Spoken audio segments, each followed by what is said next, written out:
depends how you define religion, but if you define it like we do for surveys and censuses, we are definitely becoming, with every year, a less religious country. You're listening to episode 44 of the National Secular Society podcast, produced by Emma Park. In this episode, I'll be considering the place of religion in Britain today, and in particular, its place in our education system. The number of people in Britain who identify as religious is decreasing year by year. In particular, the number of people who consider themselves Christian, and especially who attend church, has been on the decline for over a century. There are a larger number of adherents today than 100 years ago to other faiths, including Judaism, Islam, Hinduism and Sikhism, but they are still in a small minority in the country as a whole. This all raises the question of how far Britain can still be said to be a Christian nation, or even a multi-faith nation, as opposed to a nation that is predominantly not religious at all. But even if we're not religiously Christian, are we still in some sense culturally Christian? Do the structures of Christianity, or of systems analogous to it, still have a role to play in our society? And is any of this sufficient justification for the fact that a third of state schools in England and Wales are still faith schools, with admissions criteria which discriminate against applicants whose parents do not share the school's faith? Related to this is the issue of how and what religious education should be taught in schools. At the moment, RE is the elephant in the classroom. It's the only subject on the national curriculum that is not standardised across all schools. Should faith schools be allowed, as they currently are, to teach RE from a denominational perspective, regardless of their students' religious beliefs or lack of them? Should parents be allowed to withdraw their children from RE lessons, or should they need to do so? And if RE provision in this country needs reform, why have successive governments failed to do anything about it? To discuss these questions, I'm joined now by Linda Woodhead MBE. Linda is Distinguished Professor in the Department of Politics, Philosophy and Religion at Lancaster University. Her research focuses on the decline of Christianity and the rise of new spiritualities, values and non-religious commitments in Britain. Her books include The Very Short Introduction to Christianity and a co-authored study, That Was the Church That Was, How the Church of England Lost the English People. In May this year, she is going to deliver the postponed Cadbury Lectures at Birmingham University, a series of public lectures on the history, theology and culture of Christianity. Her title will be Values Are the New Religion, Britain's Post-Christian Culture. Linda, welcome. Hi, lovely to be here. First of all, the title of your upcoming lecture series sounds intriguing. What do you mean by a post-Christian culture, and how far does it apply to Britain today? It applies a lot to Britain today. I think Britain is at the leading edge of countries that were once Christian countries and have become non-religious countries. You know, the majority of people in this country now, when they're asked about their religion, say they have no religion. And in Britain, that's been happening for a long time. I mean, maybe a century. It's happening very quickly in some other countries now, like the USA, but here it's really a long-standing trend. What's your position? Are you a Christian yourself? I am. I'm a Christian. I'm Church of England by upbringing and baptism, and I still have a lot of affection for that. But I'm not an active member. I'm not a churchgoer. I've become very disillusioned with the way the church has behaved. Now, you talked about how we're sort of becoming post-Christian. Of course, we've got other beliefs, other religions have become more important in Britain in the last 100 years. Would you say that overall, having a religious belief is a minority in Britain? And would you say that the numbers of people who have some sort of religious affiliation are increasing or decreasing relative to the non-religious, say, over the last decade? If by religious you mean that people identify with a religious organisation and are members of it and use that label to label themselves, we are no longer a religious country. It's a minority position to do that. Whereas once it was a majority position. I mean, when I say once, even amongst people in their 60s, 70s, that's still the majority. Majority will say that they're Catholic or Church of England or Church of Scotland or whatever. So that's quite a recent shift. That's one way of defining religion in terms of your identification or association with organized religion. If you define it in terms of something like believing in God or a higher power, it's not so clear because that hasn't fallen in the same way. Some practices like astrology and tarot, they're growing, but many people wouldn't classify them as religious. They're spiritual or something in between. So the short answer, it depends how you define religion. But if you define it like we do for surveys and censuses, we are definitely becoming, with every year, a less religious country. And certainly taking Christianity in particular, it would therefore mean that it would be wrong to say that we are a Christian country these days. That's an interesting one. David Cameron, you might remember, said that we were a Christian country, and there was some protest, but not much. I have asked people on surveys, I do quite a lot of surveying with YouGov of the British population, whether we're a Christian country. If you give a range of options, people, the majority, maybe not majority, but plurality of people say that we are a multicultural or multi-faith country. That's the most popular option. And I think that's accurate. I think people see that's where we are. Christian is a smaller group. However, I suppose the sense in which people don't object is that we are by heritage a Christian country, and it's absolutely baked into our landscape, our built landscape, our calendar, our week, our road signs. In that sense, people will accept it. And I've had Muslim friends say to me, don't be daft, of course you're a Christian country, you just can't see it because it's like the water you swim in. But, we see it because it's still so pervasive, even though you don't see it. Sure. I mean, I guess in that sense, we might be all sorts of things. We might almost be a classical country. Well, a pagan country. Or a pagan country, some people say, and they're trying to revive that aspect of the country. But history does matter. I mean, it really does matter. So you can't just take a snapshot of the population today and do a survey and say that's what we are, because there are all sorts of parts of our past that still shape us. Why do you think it is that we have become less religious or sort of less affiliated to established religions over the last 100 years? That's the million-dollar question, which sociologists like me spend our whole lives arguing about, and there are lots of different theories. I raised this question in a book called That Was the Church That Was, about the Church of England, which was the largest church by far in this country until recently, yet which declined precipitously from the 1980s onwards. So Andrew Brown from The Guardian and I asked that question, why? How did that happen?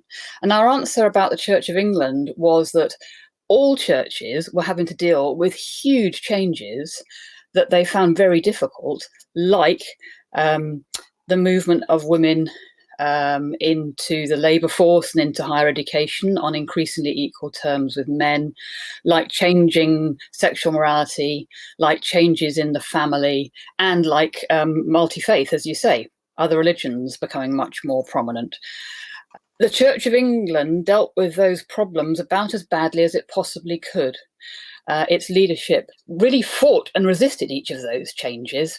It fought against remarriage for divorce. It fought against women's ordination. I'm talking about the leadership, not the rank and file, who are in favour of all those things.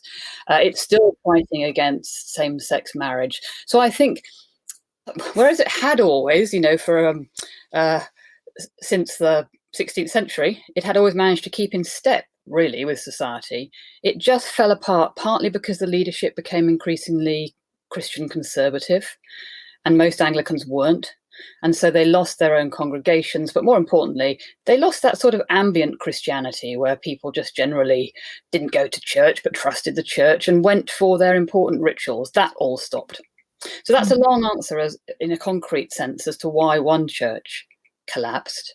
I think it was about poor leadership that was out of step, and it was about the inherent difficulties. The reason I'm emphasising the poor leadership is because it hasn't happened to all churches.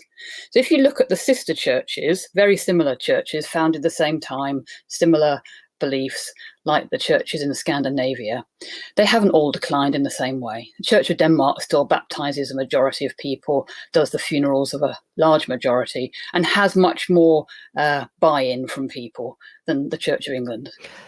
And the Church of England is still, at least the leadership is still fighting very hard to keep bishops in the House of Lords.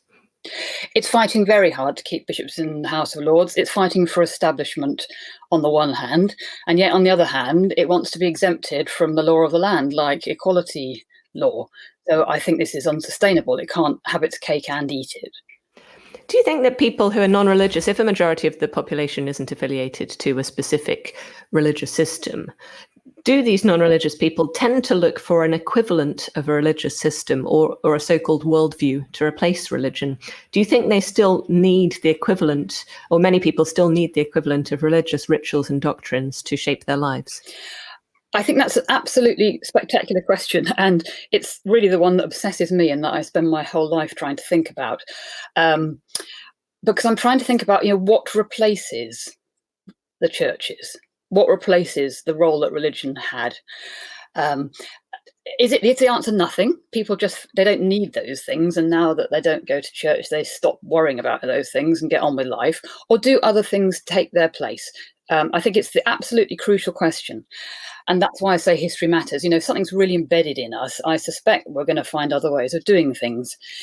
Well, my answer is provisional. I think I'll ever answer it completely. But my answer is that religions, as we think of them, if you take Christianity is a compact mixture of all sorts of different things, functions, activities. So it used to hold together ethics and values, belief and doctrine, relationship with God, the cult part of things, cultic, worshipping, rituals, and so on.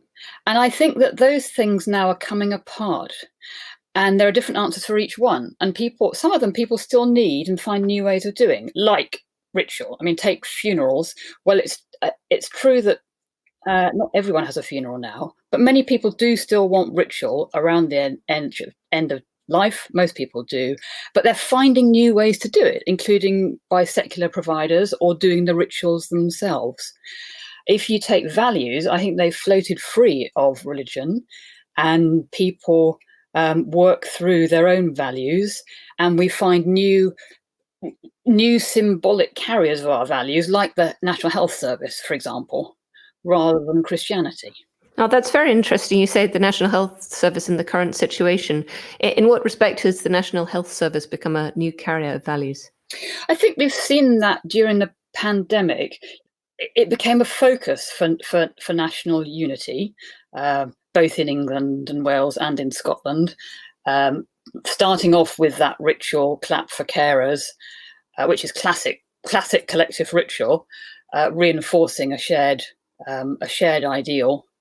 And it took over it literally did take over from the Church of England historically. It was founded after the Second World War with the active participation of the Archbishop of Canterbury, and a lot of the founders of it were Christians, and they saw it as a way to offer the universal care that the Church of England and Scotland used to, but in a more professional and universal way. So it always had a big Christian underpinning, and what they didn't see was that it would really take over, as a symbol of one of our highest values, which is caring for other people and also national unity. And so now it serves those functions, whereas before the national churches used to serve those particular functions. With that background, let's now talk specifically about religious education in schools and the dual system that currently operates in England and Wales of faith and non-faith schools. So let's start with faith schools. Linda, in 2018, you co-authored a study entitled Choosing a Faith School in Leicester, Admissions Criteria, Diversity and Choice, which was published in the British Journal of Religious Education. As you point out, and as we've discussed, religion, at least affiliation to an organised religion, is in decline in Britain, and no religion is growing. But despite this, in England and Wales, a third of schools are still designated faith schools, including not only COV and Catholic schools, but also schools of other faiths such as Islam and Judaism. So first of all, you looked at Leicester in particular for your study. Why did you choose to focus on this area? Yes, I wrote that with a colleague, Mari Levitt, and we chose Leicester because we thought it was probably the most multi-faith for the longest time, but also manageable to study, unlike London. And we wanted to look at all the schools in that as our case study, all the schools in that city. What different faiths were represented in your study? The main Christian faith, Catholic and Church of England, Islam, and was there a Hindu primary school? Yes, I think that yes there was also, and there might even have been a Sikh school. As you know, there are very, very few Muslim, Sikh, Hindu schools. There are slightly more Jewish ones. Most of the faith schools are Anglican or Catholic, but Leicester has the biggest range we could find in a medium-sized city. What we were looking at in that study was the admissions criteria only. We were looking to see how strenuous the selection was by faith and whether it would exclude people who didn't share the faith of that school. That was our concern, because our concern in that paper was, is it unfair on any particular religious or non-religious groups that it's still permissible, it's still legal in this country for state-funded schools to select their entrant, particularly when they're oversubscribed, to select by faith? And what did you find? What were your results? We found that the criteria were quite stringent. I mean, they all have to be published on the website, and the more complicated those criteria are, the more off-putting they're going to be to parents and children who don't share the faith. So whilst a lot of those schools say that they are open to anybody, and many of them are, unless they're oversubscribed, in practice, if you see a whole set of criteria which you think, oh, that looks a bit, very, very religious, I'm not sure I want to send my child there, it's exclusionary. Even if they're not oversubscribed, even if they don't apply those criteria, it sends a very strong signal. And I think a lot of the schools use it knowing that. And so we concluded that if you look at whether there's a fair and efficient school system in that one place that doesn't disadvantage anyone of any faith or non-faith, you could not conclude that that is the case. There's an obvious advantage to Christian parents, many more choices for them. There's a particular, we thought, disadvantage to non-religious parents and their children who've got far fewer schools that they might consider. And whilst the more middle-class ones can probably gameplay and pretend that they go to church or whatever it might be, for poorer, busier, more working-class people, that's even worse. So the really disadvantaged group there, we concluded, would be non-religious families who don't have high education and affluence. In other words, the families whose children most desperately need to go to a good school. That's exactly right, isn't it? And I think that's why it's a concern. How did these parents who, suppose you had a non-religious family who wanted to send their children to a faith school, what test did the faith school put? Did they require parents to show in some way that they were religious? Yes, and the most common case is church schools.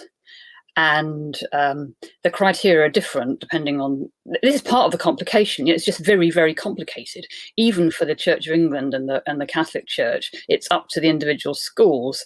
There's not a uniform policy across them all. So you have to look at the particular school. For church schools, though, the most common criterion is some form of regular church going. So, of course, you can gameplay that. Anyone can go to church. Even if you don't believe, which is a very distasteful thing to be coercing is a bit strong, but pretending, for parents to be pretending to a faith just in order to get their children into a better school, because some of the Catholic and Church of England, and in fact one Muslim school, were very high performing schools. There's no question about that. And so some parents will do whatever it takes to get their children into those schools, particularly the Christian ones for many parents who are very aspirational for their children. So in a way, it makes a mockery of the entire selection process. Yes, Charles Clarke and I, who do a lot of work in this area, recommend that faith bodies, and the churches included, should voluntarily remove their selection criteria. I mean, if you think that your religion matters, that it's good for children to be offered that, We know that parents are keen to send children to faith schools. They're often good schools. Why select at all? Why not let everyone have the benefit of going to a Jewish school or a Catholic school or whatever, but be really clear and upfront that that's the nature of your school, but throw it open to everyone? Why should the fact that your parents have a particular faith mean that some children have different choices from others? So I think it would be very desirable to have those criteria removed altogether. How representative is your study of schools across England? Well, I actually have a PhD student at the moment, Charlotte Hobson, who is building a huge database of a fully representative, very large sample of all schools in England and Wales, which of course you can do from the DFE website where they're all available. So she's doing a random selection of all of them. So we are now getting we haven't published yet, but we're getting a much clearer picture. We can then say authoritatively about how many faith schools have selection criteria of what kind, what sort of values they have, what sort of RE they offer, what they say about their own ethos, and so on. So it's a work in progress, but we are getting there. What patterns are emerging so far? I think there is probably more selection by faith than you would imagine. A lot of people think that, and the Church of England often says, particularly the Church of England, which is such a big provider, particularly of primary schools, people often say, well, they're just community schools, only a very small number have faith, selection by faith. Actually, it's larger than you'd think.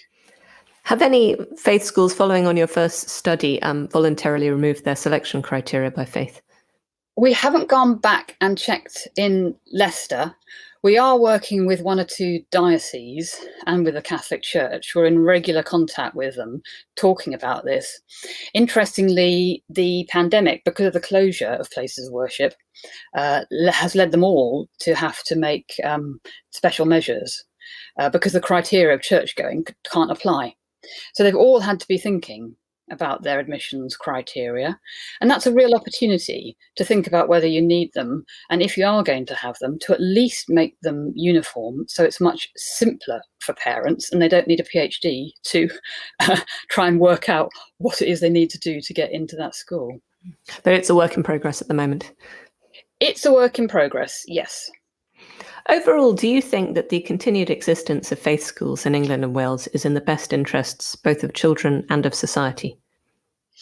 You know, what I think about that is irrelevant, because there is not going to be a change in that, because of, again, its history, because education, the largest education providers in the country were Christian, because they still own a lot of those schools and have, governorship over them, a third of them, as you mentioned before.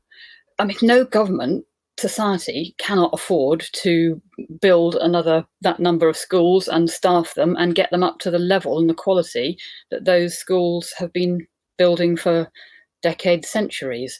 So they are part of our education system, and that's not going to change. So I think the interesting, important question is how they are fully integrated into the system in a way that is completely fair.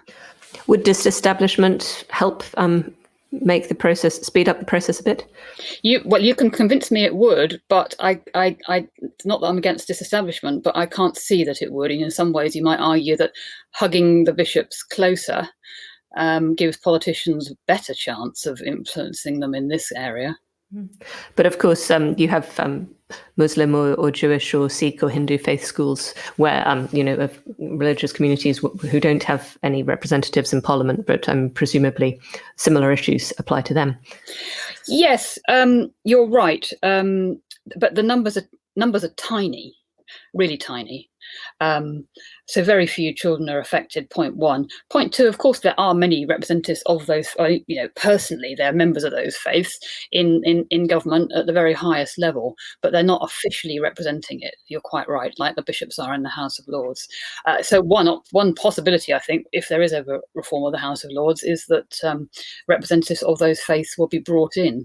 There are two possibilities, aren't there? One is you get rid of that sort of ex officio role altogether. The other is that you widen it to better reflect the religious makeup of the country today. I mean, I'm sceptical about religious leaders having any representative function because they don't represent. They're not democratically elected. We know that they don't speak for their followers. They have no idea what their followers think.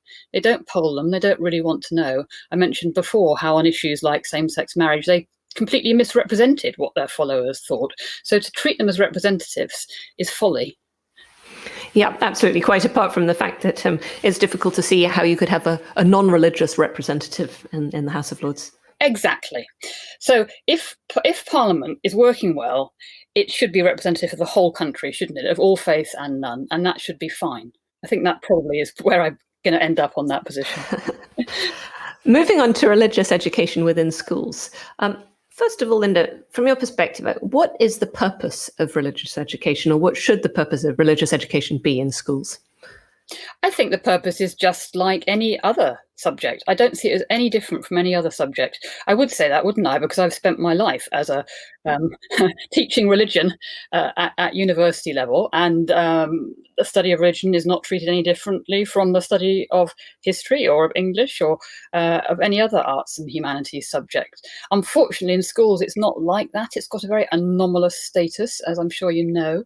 It doesn't have a national curriculum, most importantly, unlike all other subjects, and I think that needs to change. Of course, with the way religious education, the syllabus is determined is, correct me if I'm wrong, by these local bodies made up of committees representing the Church of England, other religions, the local authority and teachers groups. How well does this sui generis system work in producing syllabi, and how far do faith schools follow these syllabi? It produces a very, very large number of syllabi. So if you look at the country as a whole, it produced, I mean, some of them are excellent, but it produces an incoherent whole. And it is bizarre that if you move your children to a different school, they might end up with a completely different way of approaching the subject, even with completely different religions to study. And that often has no relation to the locality or anything obvious. Even worse than that, it means the government doesn't take it seriously as a subject, and schools often don't. So it's often under-resourced. Teachers aren't as likely to be qualified in the subject. It's a dumping ground for all sorts of other subjects like sex education or citizenship, or it all gets muddled up together and it becomes a complete mess. How do school children and their parents perceive RE in England and Wales today? We don't know a lot about that. There was one poll which shows they just see it as a not very high status subject. Which sadly is the case because of the way it's taught. It shouldn't be. All countries have always had religions. It's one of the most fascinating subjects, one of the best ways to understand many different cultures. But it has to be taken more seriously in this country and treated as a proper subject, put on a professional footing. As an academic subject, in other words. As an academic subject, exactly. At the moment, in faith schools, is RE sometimes used as an opportunity for proselytizing? I don't think you can generalize about that. I think it's so varied. We've just talked about how varied it is in terms of syllabus and selection criteria, and it's very dependent on the teacher as well. I mean, even the schools that are most keen on doing that, like Catholic schools, the teachers don't always do what they're told. I keep coming across examples of that. So you have to go into each individual school, I think, and see whether that is actually being done. If it's being done, it doesn't work. We do know from studies that those who go to a faith school are no more likely to come out believing at the end. In fact, they're probably slightly less likely. It seems to be counterproductive. So it's very ineffective if it is being done. At present, in England and Wales, school children or their parents have a right to withdraw from RE lessons under certain circumstances. How well does this right work in practice for children both from religious backgrounds and from non-religious backgrounds? Yes, another anomaly. It's the only subject where you can take your child out of that. Again, completely contrary to anything that should be the case with a proper academic subject. It shouldn't be necessary to take your child out for a start. There should be nothing objectionable or coercive in it. So Charles Clarke and I call for the removal of that urgently. How's it being used in practice? It seems to be shifting. So it can be used now, and is in some cases, by more fundamentalist parents to refuse to have their children encounter other faiths, or sometimes go on a trip, to a place of worship of another faith. It can be used to withdraw the children from learning about faiths that they regard as objectionable. What about for children from non-religious families who are, say, in a faith school? Do you think the right to withdraw should be kept to enable parents to stop their children being indoctrinated, say? No, I just think that you shouldn't. No subject should indoctrinate. That's the important thing. I actually haven't seen any evidence of indoctrination in a class, and if there is indoctrination, as you put it, I think that's much more likely to be something that would happen in school assemblies, which are, again, still, and this is something again that we campaign against, they are still by law required to be daily and to offer collective worship of a broadly Christian kind. Very inappropriate to the multi-faith and non-religious country we are today. So there is, and there should be, a right to withdraw from that. But there have been recent cases like the Burford School in 2018, I think it was, where non-religious parents have objected because, yes, they were able to remove their child from very proselytizing Christian assembly, but they were just set in a room on their own with an iPad and given no alternative provision.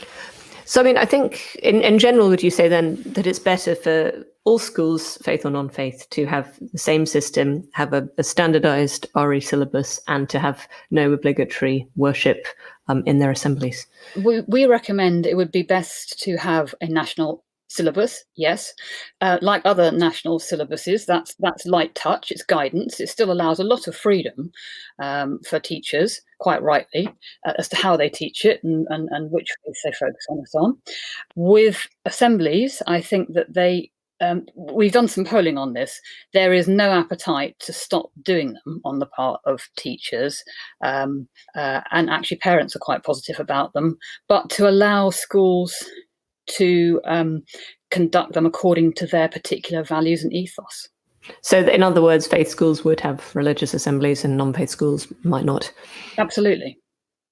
In Wales, the Welsh government is currently reforming the RE curriculum, and it's trying to maybe change the title to RV, religion, values and ethics, or something to do with worldviews. Is it time to make reforms to RE in England? It is time to make reforms to RE in England. I'm watching what happens in Wales and trying to learn more about it with interest to see whether that will be a good model. There is, I think it's an ongoing political battle at the moment, with the churches not wanting, of course, to give up what they have at the moment, or faiths wanting to give up what they have at the moment, which is a chance to influence syllabuses. So it'll be very interesting to see. I think it's a possibility that Wales will end up kind of with both things. It'll have a national syllabus for Wales, and the churches will be able to teach it as well, which might not be an ideal place to end up. It'd be interesting to see what changes come about, whether that syllabus is more suitable for non-religious children, and whether it will help bring reform in England. Why have reforms taken such a long time in England? Great question. And you're absolutely right. They have. It's the only area where we're still bound by the 1944 Education Act. So every government has fought shy of bringing the changes that are needed, unlike other subjects. Why? There have been attempts. There have been some strong attempts to change it, but they've never got very far. I think the political capital required is very high. This is a very controversial area. You will get a lot of more conservative Christian backlash. Christianity is oddly overrepresented, I think, in Parliament. So there'll be a lot of lobbying.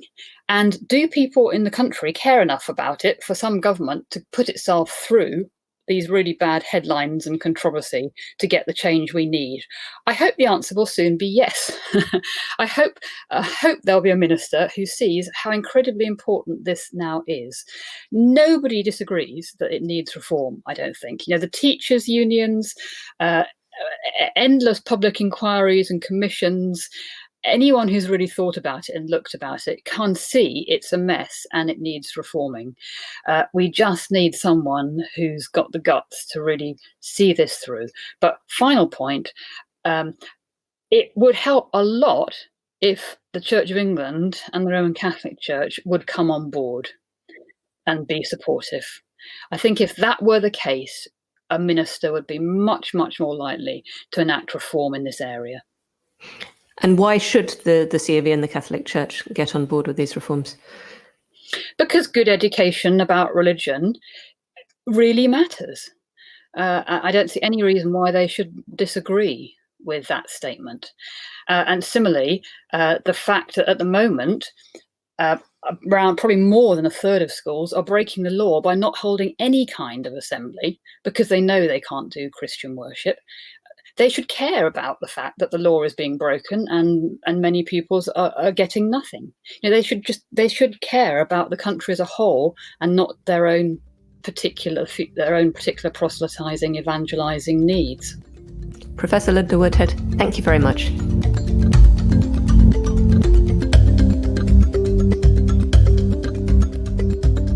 I'm joined now by Alistair Lichton, Head of Education at the NSS. Alistair, just reflecting on the interview that I just did with Linda, she mentioned that the current basis for religious education in the UK, or certainly in England, derives from the 1944 Education Act. Do you think it's time that we updated RE based on the changing composition of people in this country in terms of what they believe?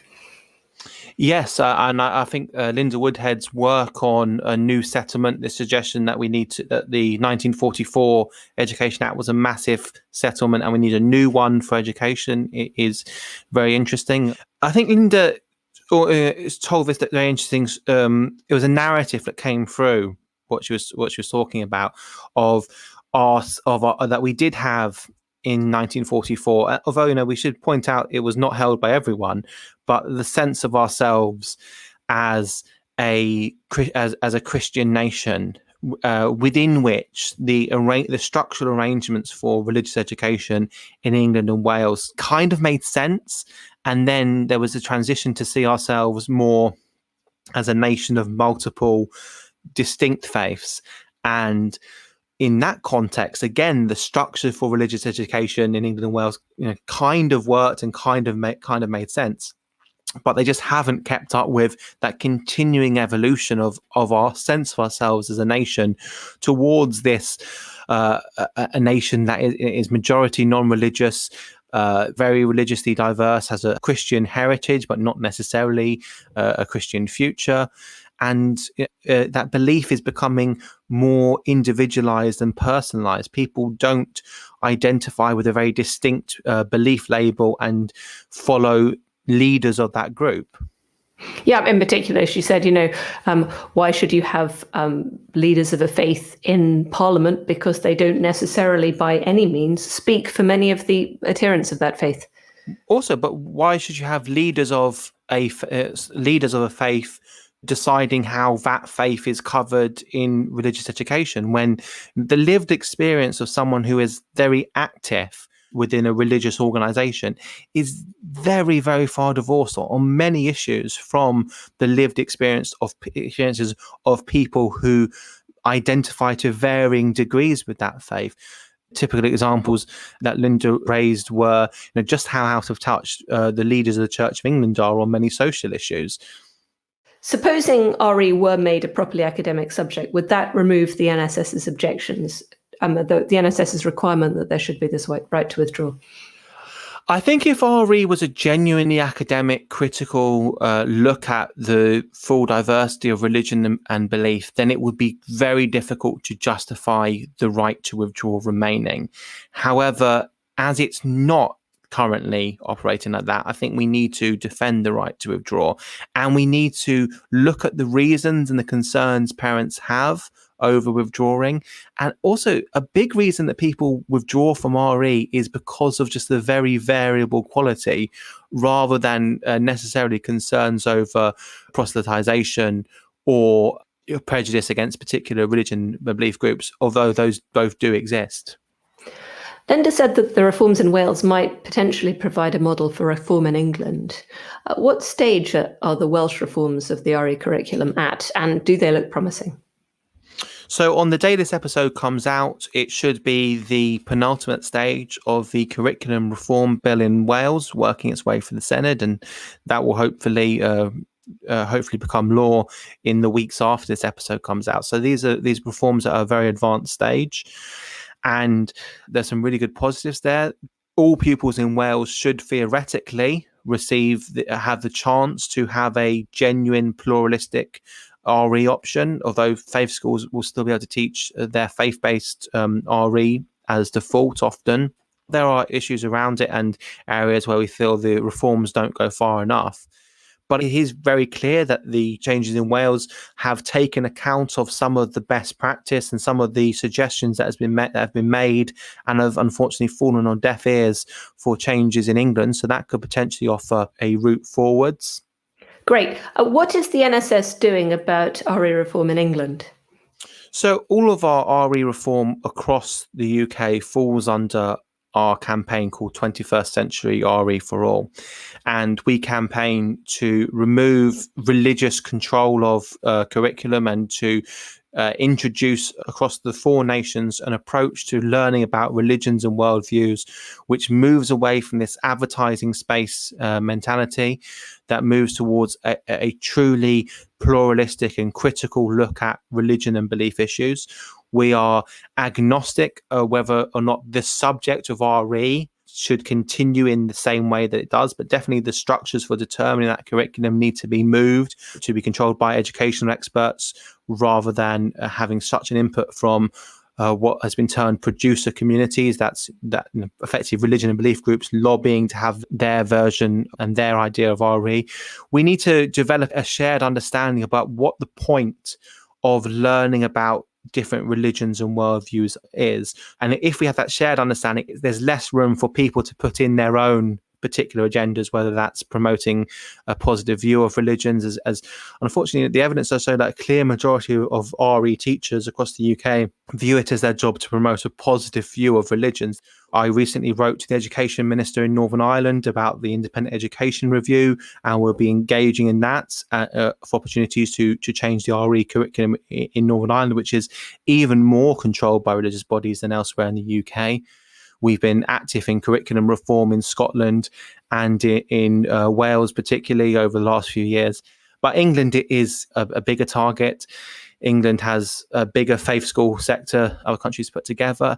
And it is, unfortunately, the area of the UK where there has been the most resistance to reform.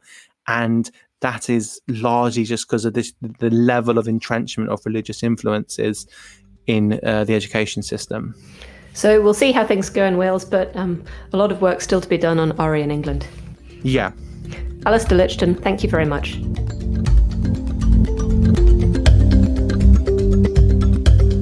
This episode was produced by the National Secular Society, all rights reserved. The views expressed by contributors do not necessarily represent those of the NSS. You can access the show notes and subscriber information for this and all our episodes at secularism.org.uk/podcast. For feedback, comments and suggestions, please email podcast@secularism.org.uk. If you enjoyed this episode, please subscribe and leave us a positive review wherever you can. Thanks for listening, and I hope you can join us next time.